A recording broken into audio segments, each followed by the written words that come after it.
Romans 8:28 says, and we know that God works all things together for the good of those who love him, who are called according to his purpose.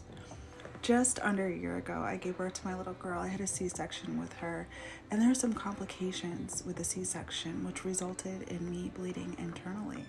And because of the internal bleeding, the doctors had to go back in. They had to completely undo everything that they had just done in order to find the source of this bleeding. And the recovery from those two back-to-back operations was brutal. I was in so much pain.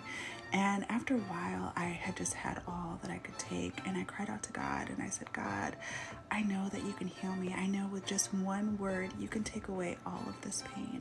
He said, I know you can do it. You even raised Lazarus from the dead. I know that you can heal me. And God stopped me right there and he said, yes, but Lazarus died.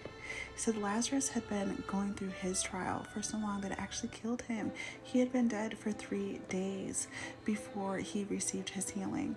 And then God started to remind me how every person in the Bible that had been healed actually had to go through the pain. They couldn't skip through that trial. How the woman with the issue of blood, she bled for 12 years, and how the man at the pool of Bethesda had been lame for 38 years, and how the man at the Gate Beautiful had been lame since birth. Each of them had to face that trial and go through that pain before they received their healing. And sometimes God heals us, and the healing is maybe not what we would think of. Like, for instance, for me, that surgery was my healing.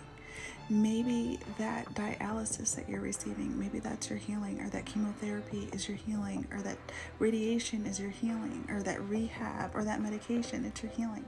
If it wasn't for the surgery that I had, I wouldn't be here today. And God knew that I needed that. He knew that I needed that surgery, even though it's not something I wanted to have.